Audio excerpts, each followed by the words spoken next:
अस्सलाम वालेकुम to of you. Well guys, welcome back to my channel. और आज की वीडियो आपके लिए काफ़ी ज़्यादा इंफॉर्मेटिव होने वाली है।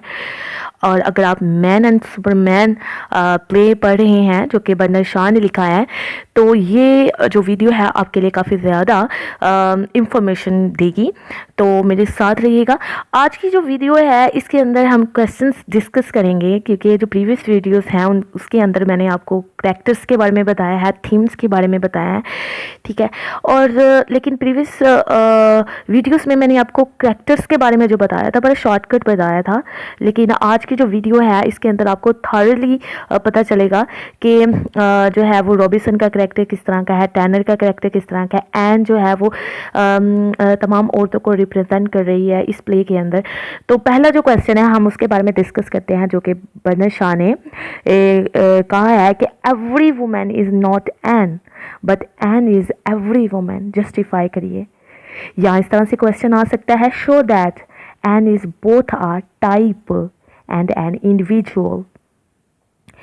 अच्छा, अब इस क्वेश्चन में पूछा क्या गया है कि हर औरत जो है, every woman is not Ann, कि हर औरत एन नहीं है, but Ann is every woman, कि एन जो है वो हर औरत को रिप्रेजेंट करिए। जस्टिफाई करिए और शो डैट, ये शो करिए या बताइए कि Ann is both a type, कि वो एक नमूना है, एक मिसाल है, एक मॉडल है, एंड एन इंडिविजुअल।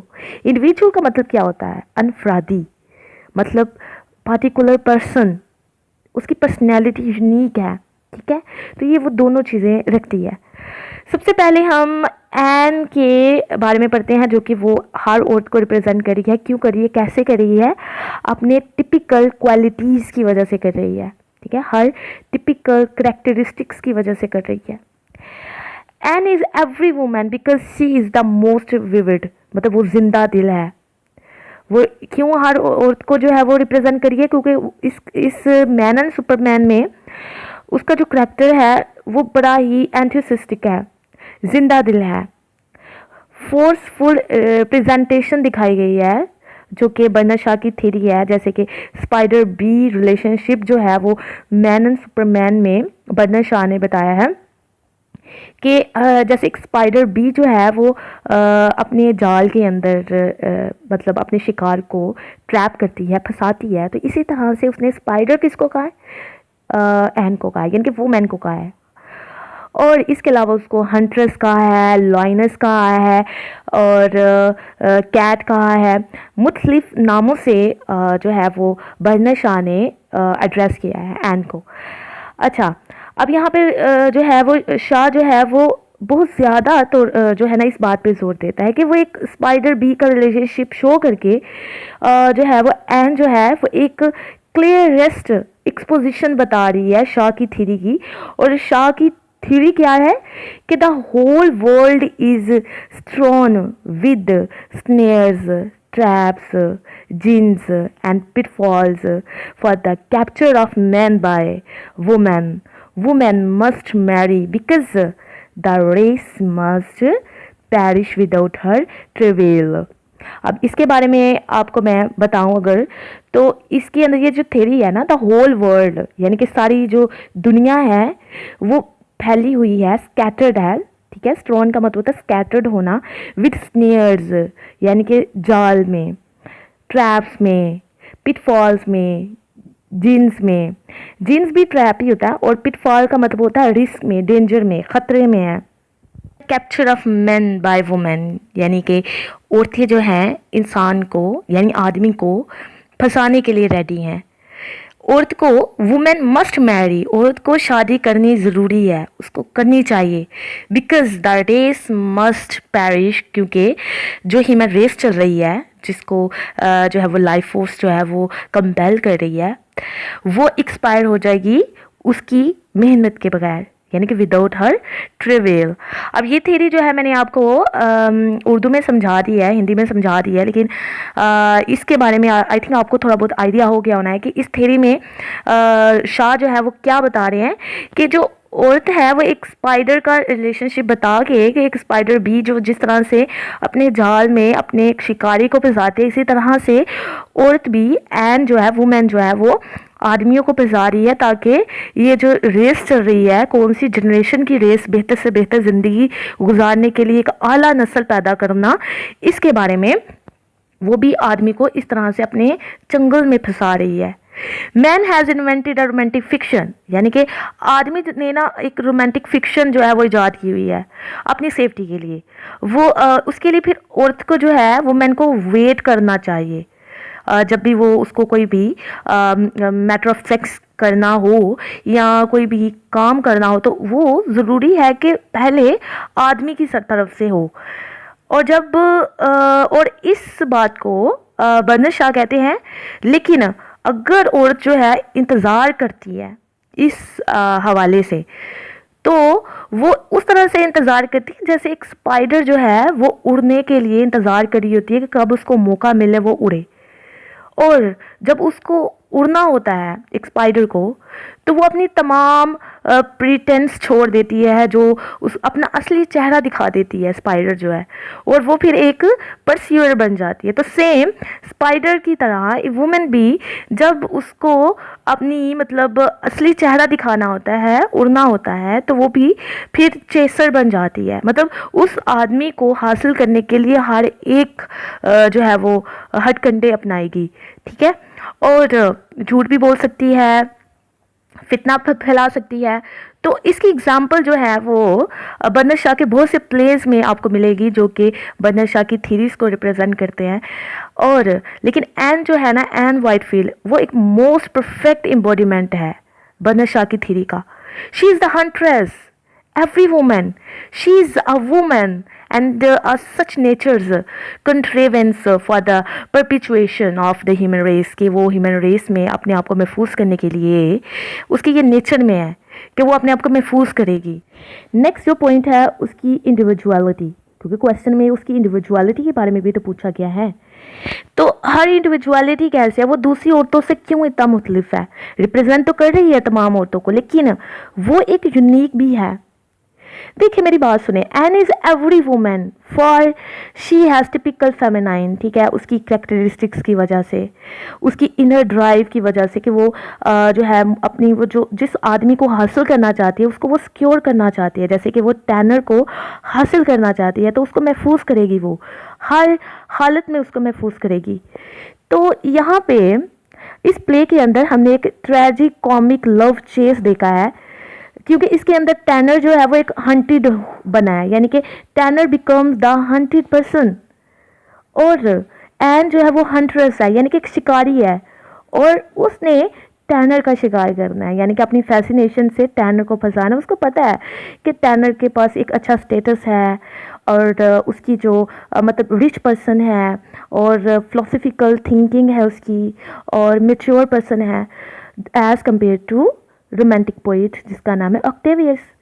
तो यहाँ पे एन जो है ना इज़ आल्सो एन इंडिविजुअल। किस तरह से वो इंडिविजुअल है दूसरी औरतों से? वो इस वजह से है कि ना सिर्फ वाइटल है बल्कि वाइटल जीनियस है, बहुत इंटेलिजेंट है, जो उसको दूसरे औरतों से मुख्तलिफ करती है। A blind fury of creation, blind fury of creation मतलब वो ब्लाइंड है क्रिएशन करने के लिए, यानी कि वो एक बेहतर नस्ल पैदा करने के लिए कुछ भी कर सकती है, ठीक है। वो एक झूठ भी बोल सकती है, हिपोक्रेट भी हो सकती है, she may be a coquette and an incorrigible भी हो सकती है, फ्लर्ट भी करेगी अपनी फैसिनेशन से, और यही क्वालिटीज़ उसको जो है दूसरी औरतों से मुख्तलिफ करती हैं। नेक्स्ट पॉइंट जो कि हम डिस्कस करने जा रहे हैं उसका यूनिक होना विल पावर में and determination. Her unique will power and determination एक ट्रिमेंडियस फोर्स है। विल एंड डिटर्मिनेशन, विल का मतलब होता है चाहत, डिटर्मिनेशन उसको हासिल करने के लिए एक पुख्ता यकीन, मकसद होना। तो ये क्वालिटी एन में पाई जाती है, मतलब वो जिसको हासिल करना चाहती है वो हासिल करेगी और इसके लिए वो कुछ भी करेगी।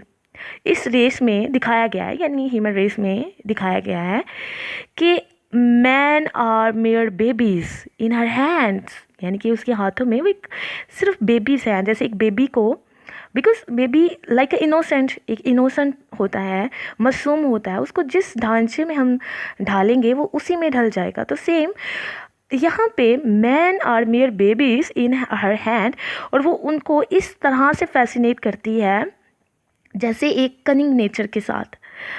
और इसके अलावा जैसे वो फिर ट्रैक करती है किसको, टैनर को, टैनर उससे बच के स्पेन चला जाता है कि जब उसको पता चलता है कि एन उसके पीछे है, ऑक्टेवियस के पीछे नहीं है। तो यहाँ पे उसकी हमें फोर्स नज़र आ रही है, एक बड़ी powerful force, will and determination. Next point जो हम डिस्कस करने जा रहे हैं, द डोमिनेट फीमेल। डोमिनेंट मतलब नुमाया, यानी कि इसके अंदर हमें वेरिएशन मिलती हैं। इस प्ले के अंदर फीमेल को एक डोमिनेंट पर्सनैलिटी बताया गया है, और एन जो है वो विक्टर है, विनर है। किसके बारे में? गेम ऑफ सेक्स के बारे में। She is the victor in the game of sex. लेकिन यहाँ पे एक और फीमेल जो है वो डोमिनेंट पर्सनैलिटी रखती है, और आपने इस प्ले में वो पढ़ा भी होगा उनके बारे में, वॉयलेट रॉबिन्सन, जिन्होंने हेक्टर मिलान के साथ शादी की है। ये एक अनदर प्रेजेंटेशन है फीमेल पर्सनालिटी की। यानी इस प्ले के अंदर जो वायलेट रॉबिन्सन हैं, जो कि ऑक्टेवियस की सिस्टर हैं, वो भी यही काम कर रही हैं। मतलब she is about pregnant, and वो प्रेग्नेंट हैं, और उन्होंने हेक्टर मिलान के साथ शादी की है, और उनकी शादी अभी सीक्रेट है। और यानी कि उन्होंने भी एक रिच पर्सन के बेटे के साथ शादी की है। उसका जो फादर हैं, उनके जो हेक्टर मिलान के जो फादर हैं, वो बड़े रिच पर्सन हैं। तो यहाँ पे भी उन्होंने वॉयलेट ने अपना फ्यूचर सिक्योर करने के लिए भी, यहाँ पे इस पॉइंट ऑफ व्यू से भी हम देख सकते हैं कि किस तरह से वॉयलेट ने हेक्टर को हैंडल किया, फिर उसके फादर को हैंडल किया लाइक अ चिल्ड्रन, 2 बेबीज़ की तरह। तो यहाँ पे भी हमें पता लगता है कि we have another manifestation of the ruling female, यानी कि और जो है वो मर्द पे रूल कर रही है। तो आई होप सो आपको ये क्वेश्चन समझ आ गया होना है, जो उसकी जो सारी क्वालिटीज़ हैं, और एन का जो अगर करेक्टर भी आ जाए तो आप इस पॉइंट्स को उसके अंदर इंक्लूड कर सकते हैं। नेक्स्ट क्वेश्चन जो हम डिस्कस करने जा रहे हैं वो है Octavius Robinson the foil to Tanner. Foil यानी कि नाकामी, यानी कि ऑक्टेवियस को कैसे नाकामी मिली, मतलब टैनर जीत गया। अब खुद ऑब्जर्व करेंगे, जब से हमने प्ले पढ़ा है, टैनर एन वाइटफील्ड को कुछ ना कुछ कह रहा है, उसको बुरे अल्फाज से पुकार रहा है, और उसको कहता है कि वो एक कनिंग गर्ल है, और इसके अलावा चालाक लड़की है। तो टैनर जो है वो एन वाइटफील्ड के साथ इतना ज़्यादा अटैच नहीं है इस प्ले के अंदर। हालांकि ये तीनों जो हैं, ऑक्टेवियस, टैनर और ये एन वाइटफील्ड, ये तीनों बचपन के फ्रेंड हैं, दोस्त हैं, चाइल्डहुड फ्रेंड हैं।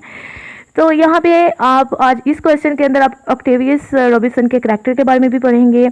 हम उसकी पर्सनल अपीयरेंस के बारे में पहले बताते हैं कि वो जो राइटर ने या क्रिएटर ने या बर्नर शॉ ने ऑक्टेवियस को किस तरह से पोर्ट्रेट किया है, या उसके करैक्टर को, उसकी एक्सप्रेशन को, उसकी लुकिंग को। ऑक्टेवियस जो रॉबिन्सन है, उनकी पर्सनल अपीयरेंस ये है कि क्रिएटर के मुताबिक वो एक uncommonly looking nice looking young man है।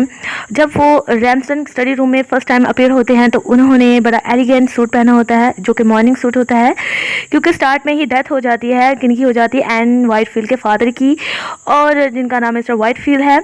तो वो बड़ा अट्रैक्टिव नज़र आ रहा है, उनको लग रहा है।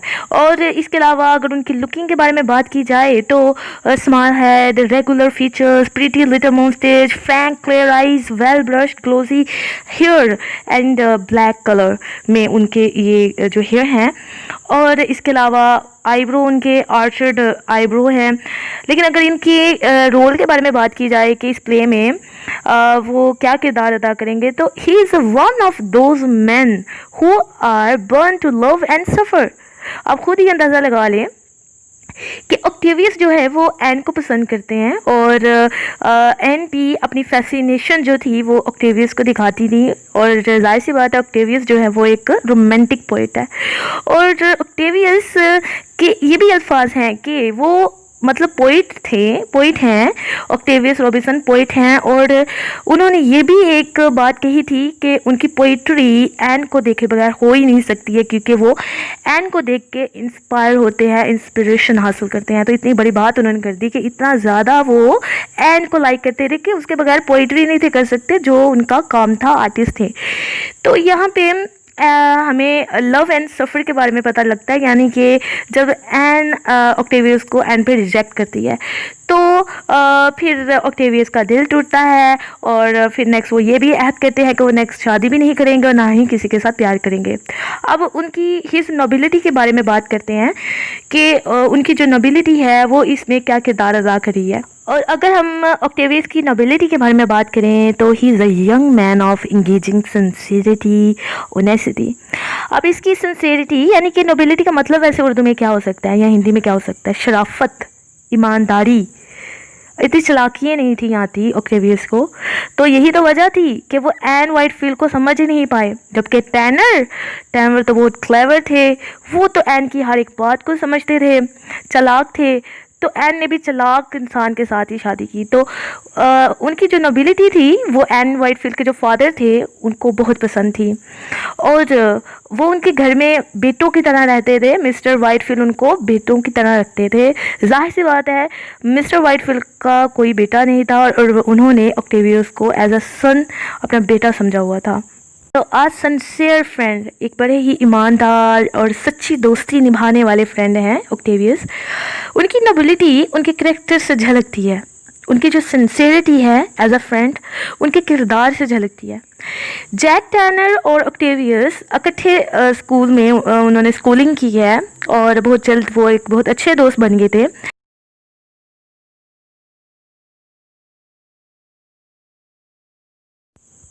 और ऑक्टेवियस की सिंसियरिटी और लव इस बात से झलकता है जब रैमसन टैनर को बुरा भला कहते हैं, क्योंकि टैनर ने एक बुक लिखी है। जैसे कि आपने अगर प्ले पढ़ा होगा थॉरली तो आपको खूबी पता होगा कि कौन सी बुक लिखी है उसने, द रेवोल्यूशनिस्ट हैंड बुक।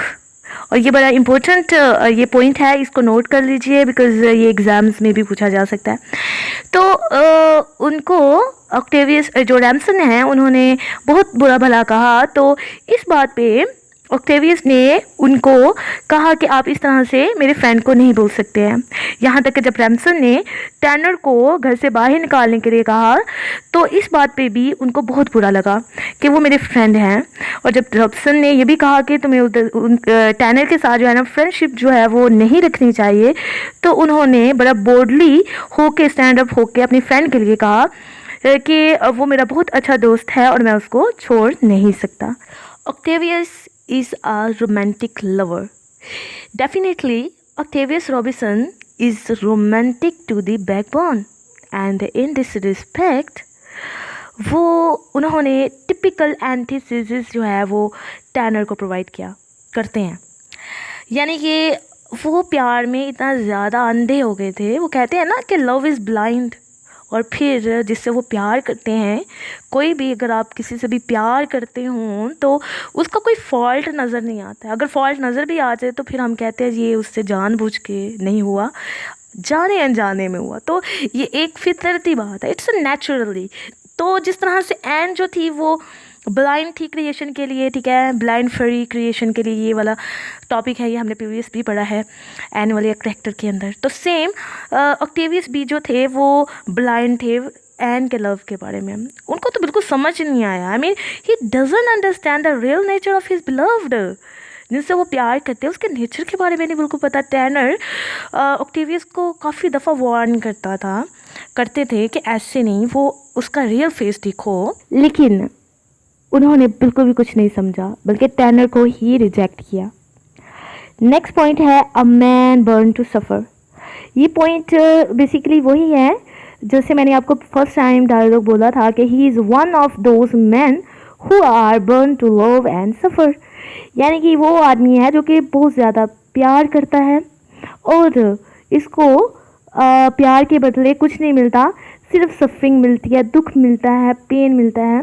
अगर एज अ लवर अगर आप खुद जो है ना ऑक्टेवियस को अपनी जगह रख के देखें तो हमें उसकी फीलिंग्स के बारे में काफ़ी बखूबी पता होगा कि उसकी फीलिंग्स क्या थी, उसकी पेन क्या थी, उसका दर्द क्या था जब हम किसी को प्यार करते हैं और बदले में हमें धोखा मिलता है या फिर समथिंग पेन मिलती है तो हम वो भूल नहीं पाते हैं। तो ये सेम प्रॉब्लम जो थी ऑक्टेवियस के साथ ही, और जब एन ने रिजेक्ट किया तो वो तो पूरे टूट चुके थे। और ये भी हम कह सकते हैं कि he is very foolish about women. जी ओके, अब आई होप सो आपको ये दो करेक्टर्स की बिल्कुल समझ आ गई होगी और ये दोनों क्वेश्चंस की भी समझ आ गई होगी। और वीडियो ज़्यादा लेंथी हो गई है। नेक्स्ट वीडियो में हम टैनर का, रॉबर्ट रैमसन का और मज़ीद करेक्टर्स को डिटेल में पढ़ेंगे।